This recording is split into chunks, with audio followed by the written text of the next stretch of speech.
Bismillahirrahmanirrahim. Assalamualaikum warahmatullahi wabarakatuh.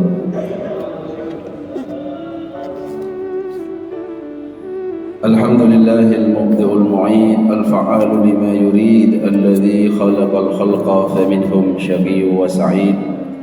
Fahadha qarrabahu lihadratihi wa hadha ashqahu fahuwa ba'id. أشهد أن لا إله إلا الله وأشهد أن محمدا عبده ورسوله لا نبي بعده اللهم صل وسلم وبارك وكرم على حبيبنا وشفيعنا وقرة أعيننا محمد وعلى آله وصحبه وسلم تسليما كثيرا. أما بعد نود التعلم والتعليم والإفادة والاستفادة والنفع والانتفاع لله تعالى. رب اشرح لي صدري ويسر لي أمري واحلل عقدة من لساني يفقه قولي. اللهم إنا نسألك الهدى والتقى والعفاف والغنى آمين يا رب العالمين. Ikhwatul iman jemaah sekalian, alhamdulillah, mari kita senantiasa bersyukur kepada Allah Subhanahu wa taala atas segala nikmat yang telah Allah berikan kepada kita, terkhusus nikmat iman, nikmat Islam, nikmat sehat, nikmat yang terus harus kita syukuri, yang terus kita harus juga usahakan agar nikmat Islam iman ini tidak dicabut oleh Allah Subhanahu wa taala.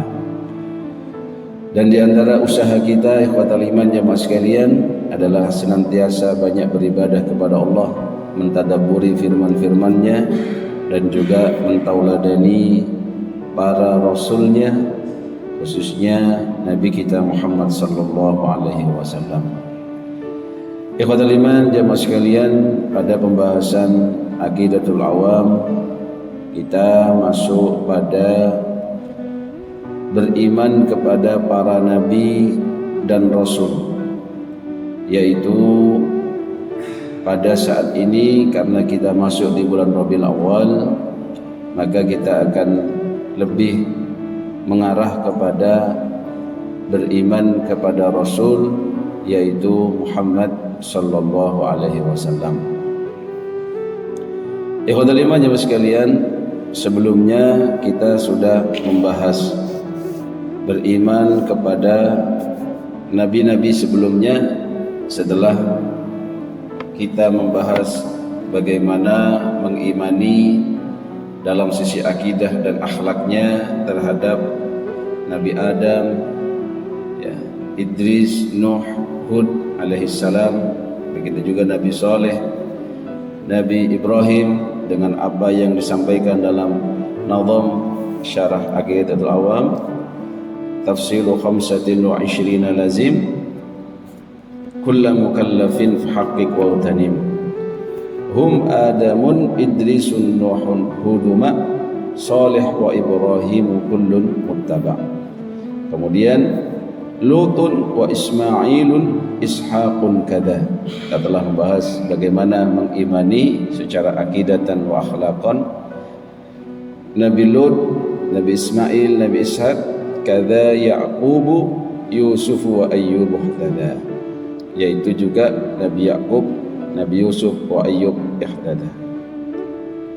Ikhwatul iman jemaah sekalian, Allah Subhanahu wa taala kita awali di akhir surat At-Taubah, yang mana sering kita dengar di awal pembacaan mungkin sirah Nabi atau pembacaan berjanji atau apapun, ketika seseorang ingin membaca sirah Nabi, di antaranya disebutkan di akhir surah At-Taubah, a'udzubillahi minasyaitonir rajim, laqad ja'akum rasulun min anfusikum azizun 'alaihi ma 'anittum harisun 'alaikum bil mu'minina raufur rahim fa in tawallaw faqul hasbiyallahu la ilaha illa hu alaihi tawakkaltu wa huwa rabbul arshil azim. Sadaqallahul azim.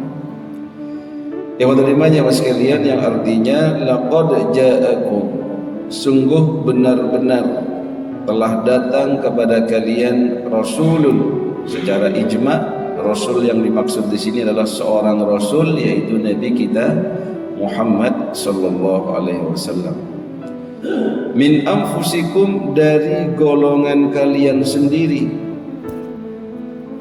Di mana ada perbedaan tafsir, apakah anfusikum di sini adalah dari golongan kalian yaitu jenis manusia, atau min anfusikum karena ini khitabnya untuk orang Arab, berarti dari golongan orang Arab.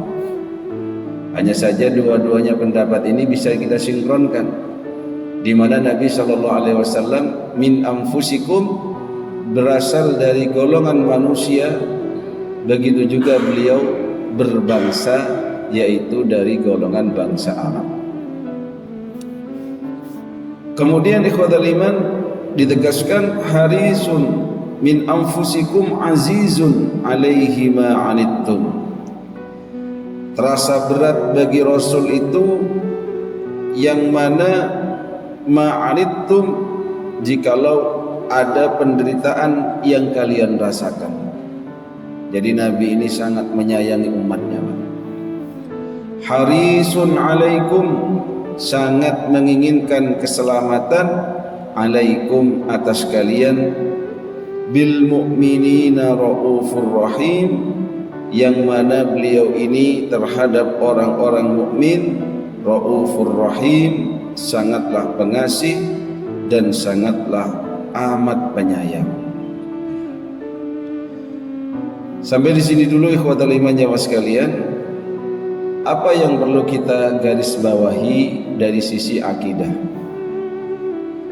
Meyakini bahwasannya, yang pertama meyakini bahwasannya Nabi akhir zaman, yaitu Nabi kita Muhammad sallallahu alaihi wasallam, sebagai utusan yang mana beliau ini adalah dari golongan manusia, tidak sebagaimana yang diinginkan oleh orang-orang jahiliyah, orang-orang Mekah pada saat itu yang mencibir, kenapa kalau Allah Tuhan itu mengutus utusan kok tidak diutus dari golongan malaikat saja? Agar apa? Agar lebih keren versi mereka. Dari sini ikhwatul iman, kita harus meyakini seyakin-yakinnya secara akidah. Karena akidah itu adalah keyakinan yang mengikat pada diri seorang, sehingga nantinya dari keyakinan itu timbullah akhlak-akhlak mulia, timbullah keimanan kepada Allah Subhanahu wa taala. Dengan meyakini Nabi itu adalah manusia, akan memiliki konsekuensi berbeda ketika orang meyakini Nabi itu dari golongan malaikat. Kalau versinya orang-orang jahiliyah Mekah, Quraisy Mekah pada saat itu pinginnya Nabi itu dari golongan malaikat. Kenapa demikian? Mungkin versi mereka itu lebih keren, lebih wah, ada grade di atas, karena dianggap malaikat itu grade-nya di atas manusia. Tetapi mereka lupa bahwasannya tujuan dari diutusnya Rasul itu untuk mengenalkan dan menjadi sauri tauladan terhadap para umatnya, sehingga mereka pun mampu mencontohnya dan memiliki gambaran hidup. Berbeda kalau yang diutus dari golongan malaikat, yang mana notabene-nya tidak memiliki nafsu. Tidak Allah berikan di situ nafsu makan, nafsu kepada lawan jenis, dan seterusnya dan seterusnya. Sehingga mustahil bagi umat manusia ini untuk mensauri tauladani seorang rasul yang mana jikalau dia ini diutus dari golongan malaikat. Ikhwatul iman jamaah sekalian, maka kita bersyukur Rasulullah Muhammad sallallahu alaihi wasallam ini laqad ja'akum rasulun min anfusikum. Walaupun misalkan kita, kenapa enggak dari orang Jawa saja, yaitu ada nanti pembahasan, kalau dalam pembahasan sirah itu Pak, apa rahasia Allah memilih Jazirah Arab sebagai tempat Nabi Shallallahu Alaihi Wasallam diutus dan diambil dari situ. Salah satunya kalau dalam kajian singkatnya, karena waktu itu, di masa itu, Jazirah Arab ini berada pada posisi di tengah-tengah antara dua gambaran kehidupan manusia yang bermegah-megahan, yaitu Romawi dan sekitarnya, yang mana menjadikan dunia itu sebagai orientasi hidupnya. Bahkan wanita itu bagian dari dunia yang sangat dikomersilkan. Dan yang lain yaitu peradaban Yunani, di mana peradaban Yunani itu lebih condong kepada sesuatu yang mistis. Bahkan yang namanya perempuan itu bagi mereka dianggap iblis Pak, jin. Tetapi di Arab tidak demikian. Dan juga masih bersambung dengan doanya Nabi Ibrahim, yang mana Nabi Ibrahim alaihissalam ketika beliau ini meninggikan Ka'bah, beliau pernah berdoa kepada Allah yang doanya ini diabadikan dalam Al-Quran. Rabbana wab'ath fihim rasulam minhum. Ya Allah, Tuhan kami, utuslah di antara mereka ini seorang rasul, minhum, dari mereka. Maka ini sebagai apa Pak? Mata rantai. Kalau secara geografis, Jazirah Arab pada saat itu, dia ini secara peradaban, secara kebudayaan, secara akhlak, secara tabiat manusia itu berbeda dengan peradaban yang pada masa itu adalah sedang jaya, yang mana diwakili Romawi dengan keduniawiannya yang sangat luar biasa, yang satu kebudayaan yang peradaban yang sangat istilahnya itu kental dengan kliniknya, kental dengan apa, sisi-sisi mistisnya dan lain sebagainya. Maka di Arab itulah pada saat itu yang dipilih oleh Allah. Dan kalau kita sambungkan kepada doa yang dipanjatkan oleh Nabi Ibrahim sebagai Abul Anbiya, bapaknya para nabi, maka itu adalah bentuk jawaban doa yang dikabulkan oleh Allah Subhanahu wa ta'ala. Kemudian ikhwatul iman, min anfusikum, kalau kita berdalam secara sisi akidah, kita meyakini bahwasannya Nabi itu basyarun. Nabi itu adalah manusia, walaupun la kal basyar, tidak sebagaimana umumnya manusia. Sehingga kalau kita mengenal bebatuan itu, ada batu kali, ada batu gunung, ada batu ini, ada batu mulia yang kita ketahui, batu mutiara, batu intan, dan seterusnya. Nah, kalau Nabi ini ibarat bebatuan itu ya, batu mulia itu.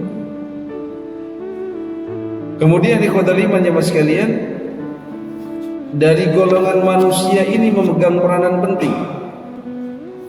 Selain tadi dalam hal kita memahami laqad ja'akum rasulun min anfusikum, apakah beliau ini dari bangsa yang dikatakan sebagai bangsa Arab, sehingga kita sebenarnya tidak boleh terlalu sentimen dalam urusan Arab. Soalnya pernah ada masa itu yang berbau Arab itu seakan-akan apa? Dijadikan alat sebagai kebencian. Dan sekarang sepertinya juga muncul lagi gitu. Sehingga kalau bernuansa Arab, wah Islam itu bukan Islam Arab gitu. Tapi apa? Katanya kami memiliki corak sendiri, yaitu Islam Nusantara. Bahkan ini menjadi kajian, Pak, yang sangat populer, bahkan sangat menggugah beberapa banyak orang-orang peneliti untuk merumuskan bagaimana Islam Nusantara itu, dan bagaimana seakan-akan Islam itu berbeda di Indonesia dengan di Arab sana. Ikhwatul iman jemaah sekalian, nanti kita dari sini bisa kita bahas. Sebenarnya Islam ini jangan dikotak-kotakkan, karena dia berupa syariat, aturan. Andai saja nanti dia ini turun pada suatu daerah tertentu, kemudian turun dalam keadaan tertentu, lalu ada sisi keterkaitan antara masyarakat dan syariat, itu adalah konsekuensi. Makanya ada kajian dalam disiplin ilmu itu, ada sosiologi agama, ada antropologi agama. Bagaimana dalam suatu daerah ini mensikapi adanya syariat tertentu. Misalkan dalam hal syariat berpakaian, menutup aurat. Jadi berbeda antara satu daerah dengan satu yang lain, tapi esensinya itu sama, yaitu esensinya menutup aurat itu adalah bagaimana tidak menampakkan tubuh yang haram untuk ditampakkan kepada selain muhrim, selain mahram, dan bagaimana lekuk tubuh itu tidak nampak. Sedangkan urusan kainnya model apa, coraknya corak apa, sampai urusan sarung, Pak. Tadi ketika saya pernah pakai sarung yang sekarang lagi ngetren, Pak, dalam hal corak, ya, coraknya corak versi batik gitu kan, yang lagi ngetren. Ada yang tidak cocok gitu. Oh, itu tasyabbuh. Tasyabbuh yaitu menyerupai lawan jenis perempuan. Akhirnya kemarin waktu saya ke Palembang, saya bawain tuh sarung yang bercorak batik yang sekarang lagi ngetren itu ke salah seorang yang saya anggap di sana fakih, alim. Ada Ustadz namanya Uswan, Ustadz Legawan Isa waktu itu. Beliau salah satu dosen di Fakultas Syariah dan juga karangannya banyak pun produktif beliau. Saya langsung kasihkan hadiah, saya carikan corak yang agak-agak batik-batik ada kembangnya nih Bu. Terus saya sampaikan, ini saat hadiah, ini menurut antum, menurut panjenengan kira-kira kalau saya pakai ini tasyabbuh enggak? Langsung beliau pakai.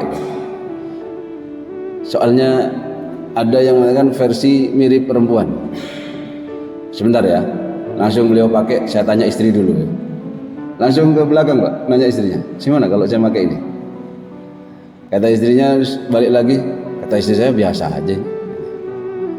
Lalu beliau menyampaikan diantaranya tasyabbuh itu ya bukan masalah ini, yaitu tasyabbuh itu khos yang mirip, yang memang identik dengan perempuan. Contohnya mohon maaf pakai BH gitu.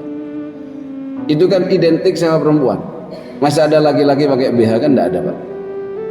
Pakai kutang tidak ada. Lah kalau ada laki-laki pakai kutang, itu berarti tasyabbuh dengan lawan jenis, karena kutang itu sangat identik dengan perempuan. Sedangkan kalau batik itu kan coraknya, sehingga laki-laki pun kadang menggunakan corak yang batik. Sampai nanti kalau sampai ada keterkhususan bahwasanya batik ini coraknya adalah corak perempuan, bisa nanti itu dijadikan bahan kajian yang lebih mendalam lagi. Baik, kita kembali Pak ya kepada kajian lagi. Nanti kita kalau liar itu masuknya ke kajian fikih nanti. Ikhwatul iman jemaah sekalian, bahwasannya laqad ja'akum rasulun min anfusikum, bahwasannya Allah Subhanahu wa taala mengutus nabi kita Muhammad sallallahu alaihi wasallam min anfusikum, dari jenis kalian, sehingga dalam tafsir Ibnu Katsir disebutkan min jinsikum, ay min jinsikum. Begitu juga ada yang menafsirkan karena ini adalah khitabnya kepada bangsa Arab, bahkan menggunakan bahasa Arab, maka ini adalah petunjuk kalau beliau dari min anfusikum, ya, dari kalian wahai orang Arab, di mana kedudukannya sudah diketahui, nasabnya sudah diketahui. Bahkan dikatakan ketika Nabi SAW menyampaikan yang diriwayatkan dari Muslim dengan sanadnya dari Rasul, annahu qala inna Allah astafa Kinanah min waladi Ismail, sesungguhnya Allah memilih Kinanah dari anak keturunannya Ismail. Wastafa Quraisyan min Kinanah, dan Allah memilih Quraisy dari Kinanah. Wastafa Hashiman min Quraisy, dan Allah memilih Bani Hashim dari Quraisy. Wastafani min Bani Hashim, dan Allah memilihku dari golongan Bani Hashim. Ini menunjukkan benar-benar beliau ini adalah orang yang kita harus akui, dan umat kaumnya pun mengakui keberadaannya. Bahkan nasabnya jelas, beliau ini bernasab kepada Muhammad bin Abdullah bin Abdul Muttalib, Ibn Hashim bin Abdul Manaf, Ibnu Qusay, Ibnu Kilab bin Murrah bin Ka'ab bin Lu'ay bin Ghalib bin Fihr bin Malik bin Nadhr bin Kinanah bin Khuzaimah bin Mudrikah bin Ilyas bin Mudar bin Nizar bin Ma'ad bin Adnan. Kemudian ikhwatal iman, setelah kita meyakini bahwasannya Nabi adalah dari golongan manusia, kemudian apa langkah selanjutnya sebagai akhlak? Karena setelah akidah kita yakini, kemudian secara akhlak harus juga kita tiru bahwasannya saya sebagai umatnya Muhammad, sebagai hamba Allah yang diperintahkan oleh Allah untuk mencontoh Nabi, sehingga bahkan dikatakan qul in kuntum tuhibbunallaha fattabi'uni yuhibbukumullah wa yaghfir lakum dzunubakum wallahu ghafurur rahim. Untuk mendapat cinta Allah itu haruslah melalui ittiba kepada Rasulullah. Makanya Pak, kalau mengkaji terkait baginda Nabi itu jangan terlalu dominan terhadap urusan yang istilahnya itu mukjizatnya beliau saja. Itu bagi orang awam kadang manfaatnya kurang.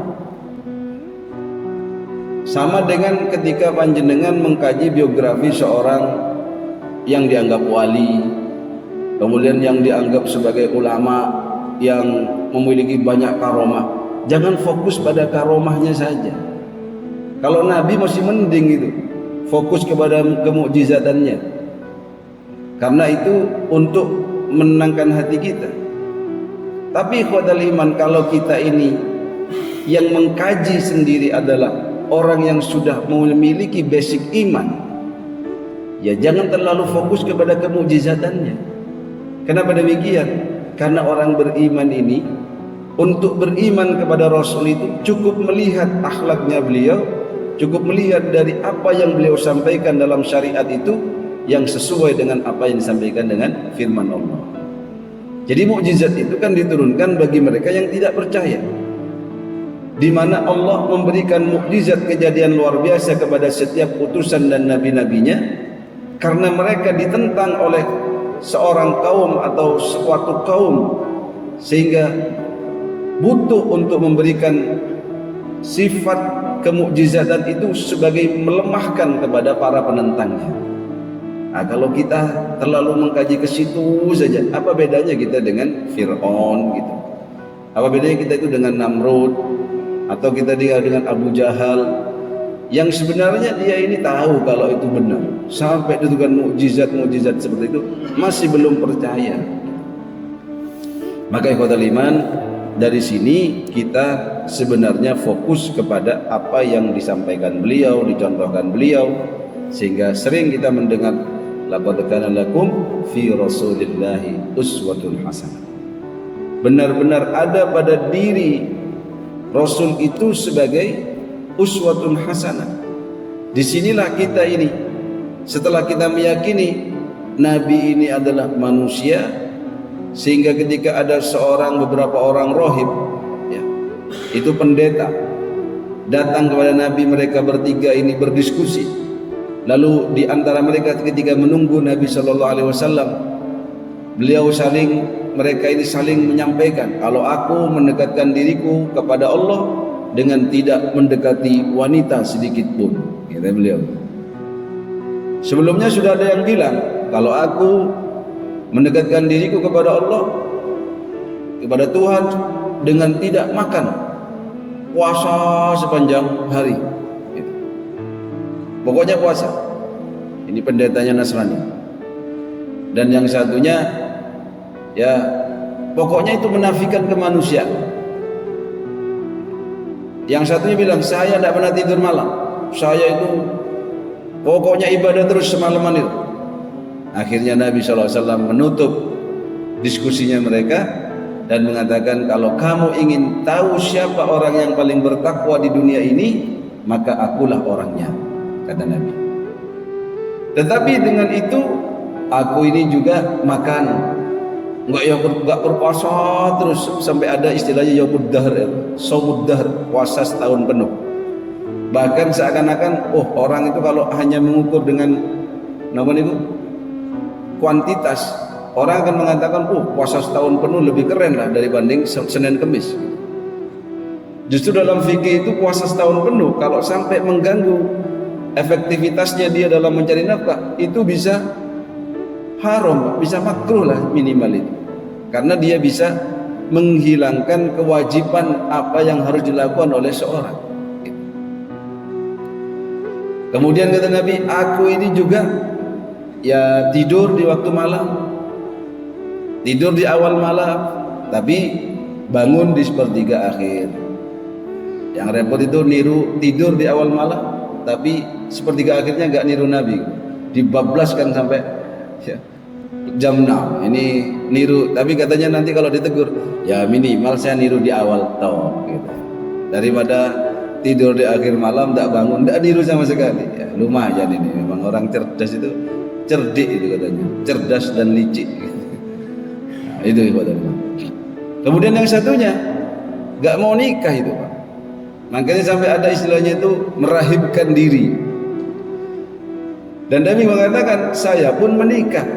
Akhirnya itu menjadi asbabul wurud, an-nikahu sunnati faman raghiba an sunnati falaysa minni. Nikah itu adalah sunnahku, barang siapa orang yang membenci menikah, maka ya karena itu bagian dari sunnah, maka bukan dari golonganku. Akhirnya senang kalau suruh nikah lagi, besok nikah lagi, tahun depan nikah lagi kan. Kok nikah terus mas? Sunnah gitu kan. Terus ditegur, kok udah kondo-kondo sampai nang aku kari bojone, aku diriya dek wong iki ibadah. Wah, orang cerdas alasannya wonten niku Pak, niku nikah. Ikhwatul iman jamaah sekalian, lalu apa antara sifat-sifat yang perlu kita teladani dan perlu kita yakini bahwasannya itu bagian dari akidah yang harus kita tanamkan. Di sini Nabi Shallallahu Alaihi Wasallam digambarkan oleh Allah, azizun alaihi ma anittum. Beliau itu akan terasa berat kalau ada penderitaan yang dirasakan oleh umatnya. Bahkan luar biasanya ini bagian dari akidah. Nanti kalau panjenengan membaca bagaimana ahwal yaumil qiyamah, bahwasannya semua umat ini meminta syafaat, dan yang akan nantinya memberi syafaat itu adalah baginda Nabi besar Muhammad sallallahu alaihi wasallam. Bahkan beliau ini menyimpan satu doa yang mana Allah memberikan doanya itu bagi seorang nabi itu adalah doa yang dikabulkan, dan beliau simpan doanya itu adalah ketika nantinya meminta syafaat bagi umat-umatnya, di mana di hadapan Allah Subhanahu wa taala yang para nabi pun pada saat itu tidak berani meminta kepada Allah Subhanahu wa taala. Itu luar biasanya, Pak. Kemudian ikhwatul iman, bahkan harisun alaikum bil mu'minina raufur rahim. Beliau ini sangat menginginkan keselamatan atas kalian, termasuk mereka yang sudah selamat dalam dohirnya dalam berislam. Nabi itu sangat perhatian kepada umatnya, bagaimana dia ini masuk dalam jalan hidayah. Bahkan ada yang kalau kita pernah baca satu hadis yang dinamakan Tha'labah itu, ketika beliau ditegur kalau habis sholat jangan langsung melencing alias zikir dulu. Lalu dia mengatakan, Nabi, saya ini harus cepat-cepat balik karena saya bergantian pakaian saya dengan istri saya. Saya ini harus gantian Nabi. Jadi kalau nggak langsung balik istri saya nanti telat sholatnya. Oh ya monggo kata Nabi. Kalau itu silakan. Diterima uzur itu. Tapi Tha'labah nih suatu saat datang kepada Nabi, Pak, minta dia, Nabi doakan saya jadi orang yang kaya. Doanya panjenengan kan mustajab. Nanti kalau saya sudah kaya, saya akan sholatnya lebih tenang. Habis sholat bisa zikir dan seterusnya lah. Bahkan nanti saya bisa zakat, bisa infak. Kata Nabi, diingatkan beliau itu, saking beliau itu kasihannya sama sahabat ini. Kata Nabi, wahai Tha'labah, qalilun tuaddi syukrahu khairun min katsirin la tutiqu. Perkara dunia yang Allah berikan kepadamu yang sedikit, yang mana kalau engkau mampu mensyukurinya itu jauh lebih baik dibandingkan engkau dikasih dunia yang banyak tapi kamu tidak sampai pada makomnya. Jadi sugih ini kok makom nih Pak, wonten makomnya. Kalau tidak siap sugih, harus belajar mentalnya orang kaya sebelum nanti ditakdirkan jadi orang kaya. Tapi ngotot nih Tha'labah nih ngotot. Udah Nabi, ayo saya insyaallah kuat. Pokoknya begitulah. Akhirnya Nabi ini mendoakan dia, Pak. Akhirnya dia ini punya peternakan kambing yang banyak. Kalau biasanya umumnya setahun itu kambing itu mana 2 itu bisa lebih dari itu. Sampai dia ini sholat jamaah saja ketinggalan. Akhirnya enggak jamaah. Kenapa? Ngurusi kambing. Saking akeh kambing. Terus tinggal Jumatan dok. Sampai dak Jumatan ketika ditanya, mana Tha'labah? Anu Nabi, angon wedhus sih keluar Madinah soalnya wis gak cukup kalau di Madinah. Luar biasa. Jadi ada orang kaya niku makomnya pas. Jadi belum tentu sing miskin kemudian dikasih kaya itu langsung tetap istiqomah. Begitu juga orang kaya dikasih miskin belum tentu juga istiqomah. Biasanya lebih parah kalau downgrade itu lebih berat dibandingkan upgrade. Okay. Biasanya begitu. Kemudian ikhwatul iman, harisun alaikum bil mu'minina raufur rahim.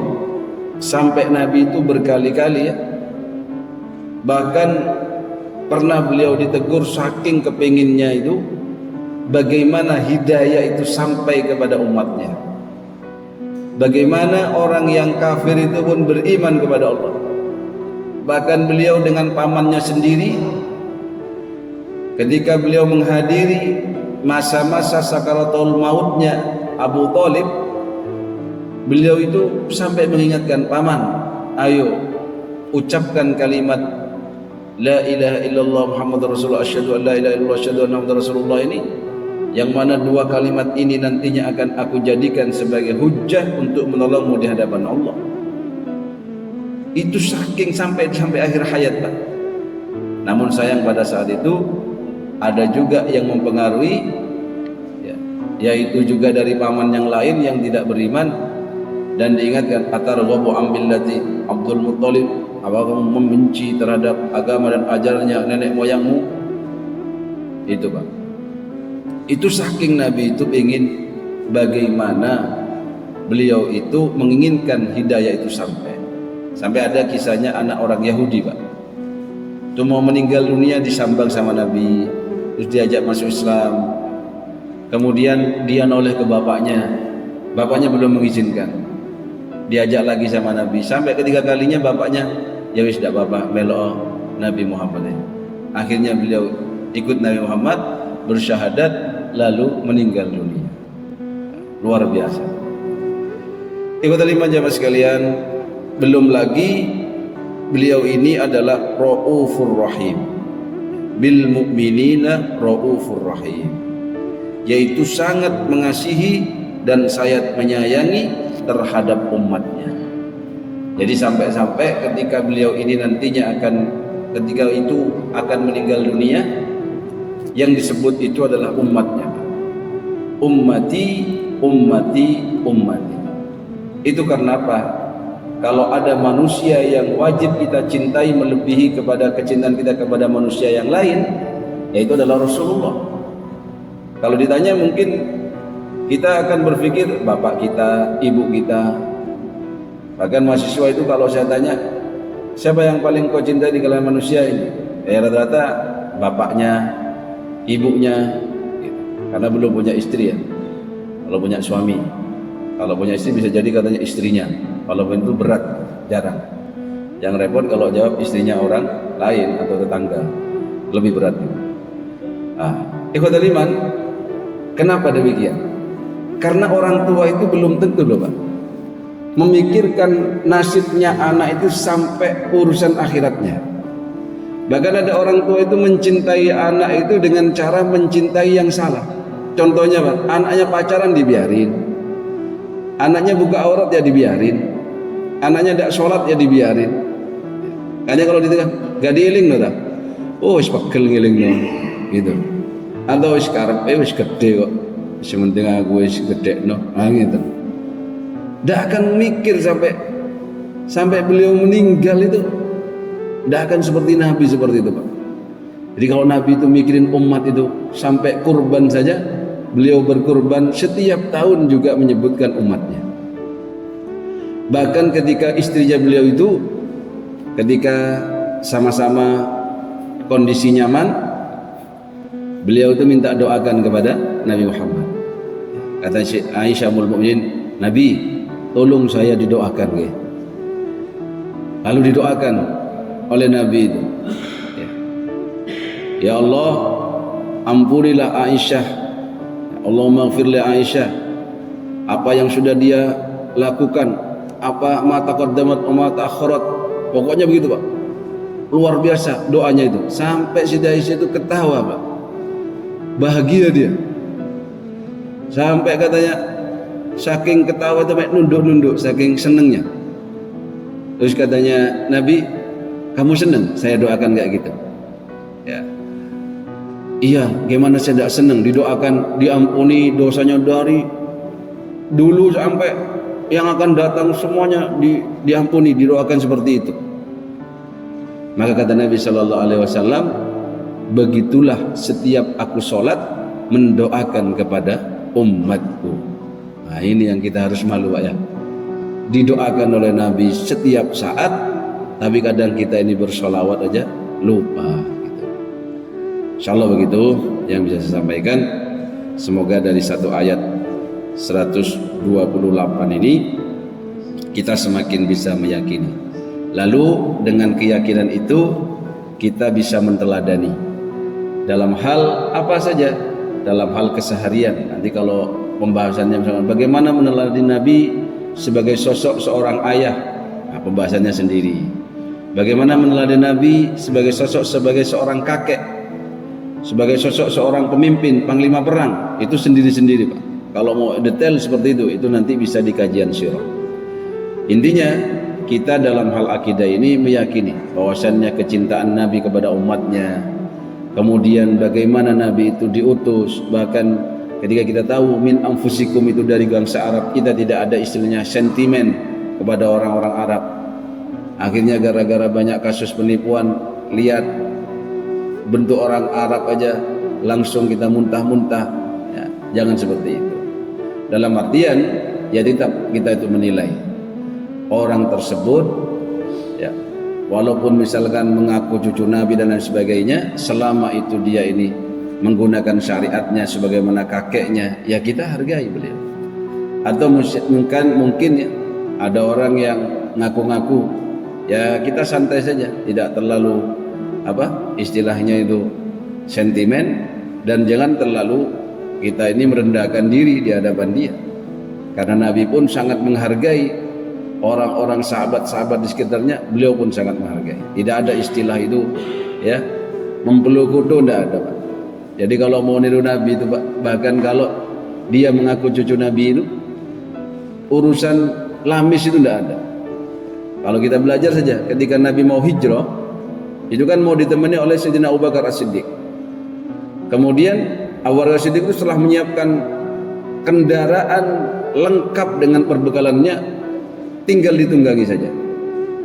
Maka ketika diajak hijrah, kata Nabi, ayo ini waktunya hijrah.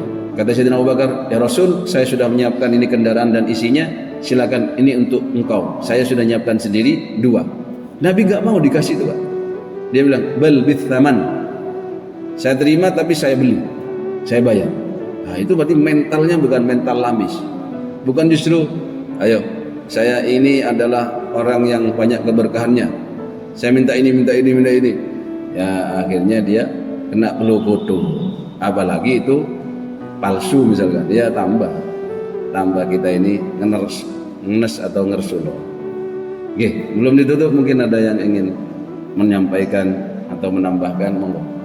Ada yang mau bertanya atau menambahkan apa yang saya sampaikan, saya persilakan. Wonten nggih. Sambut.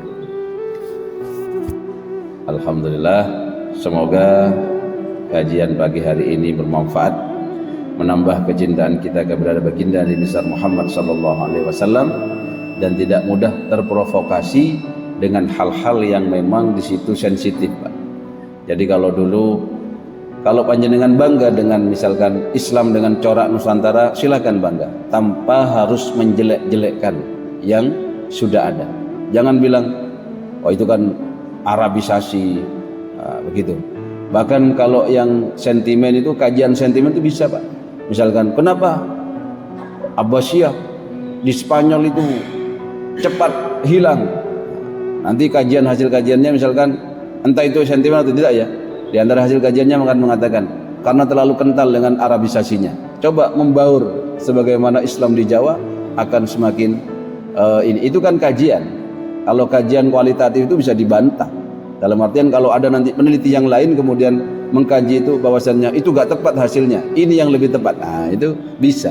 Jadi jangan terlalu kita ini menganggap ini saja yang benar, ini hasil penelitian yang benar. Semua itu Pak, kebenaran itu hanya milik Allah. Jadi kalau kita terlalu fanatik, ya, kaku kita dalam bermasyarakat, lalu hati kita yang bermasalah. Sehingga kalau sudah bermasalah hati itu sulit untuk menerima hikmah dan kebenaran. Mohon maaf atas segala kekurangan, semoga bermanfaat, khususnya bagi yang menyampaikan. Subhanakallahumma wa bihamdika asyhadu an la ilaha illa anta nastaghfiruka wa natubu ilaik.